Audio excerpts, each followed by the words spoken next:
Salut à tous, bienvenue dans cette nouvelle vidéo. Avant de commencer, comme d'habitude, n'hésitez pas à vous abonner, ça motive beaucoup et ça aide au référencement de la chaîne.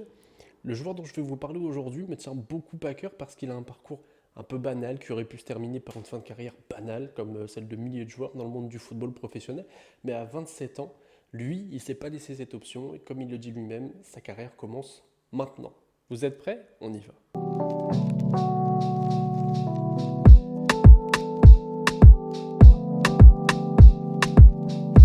Et le joueur dont je vais vous parler, c'est Matteo Brunori. Il est né au Brésil, à Macaé, qu'il n'aura connu que jusqu'à l'âge d'1 an, avant de venir en Italie avec sa mère, dont il porte le nom, n'ayant jamais connu son père. Et comme je le disais un peu plus tôt, le parcours de l'attaquant, il a un poil chaotique. Après une belle saison avec Arezzo en Série C, où il inscrira 13 buts en 36 matchs, il décide de rejoindre Pescara en Série B, un cap que l'attaquant n'arrivera pas à franchir, n'étant en plus pas utilisé à son poste de prédilection.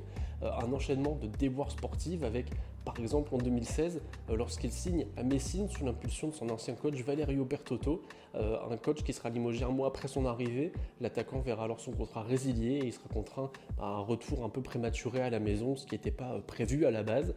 Mais il lui en faut un peu plus pour se décourager, il tient le coup et les saisons passent et en 2020, il est âgé de 25 ans lorsqu'il signe à la Juve à l'issue d'une saison à Pescara dont je vous parlais précédemment, où il n'a pas brillé, mais il signe chez les Bianconeri, conscient qu'il jouera en équipe B qui évolue alors en Série C avec qui il remporta justement la Coupe d'Italie de Série C, mais toujours sans être performant. Il va être ensuite prêté au Virtus Entella sans trop de succès, malgré une fois encore 31 matchs joués. Vient alors le tournant de sa carrière lorsqu'en août 2020, il rejoint Palerme en prêt, qui sera lors d'une plutôt belle saison en Série C, mais qui sera éliminé des playoffs d'accession en Série B. Le club a donc la ferme intention de remonter en Série B, malgré la perte de sa pépite Lorenzo Luca, qui a d'ailleurs signé à l'Ajax cet été, et donc compte bien sur son nouvel attaquant pour les aider à obtenir cette montée.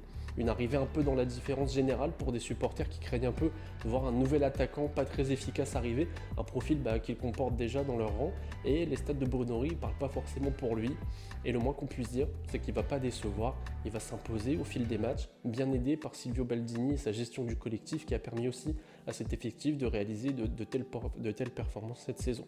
Il conclura sa saison avec 29 buts et 5 passes décisives, donc 4 buts lors des 8 matchs de play-off, avec à la clé le fameux ticket pour la montée en Série B, dont il est un des grands artisans.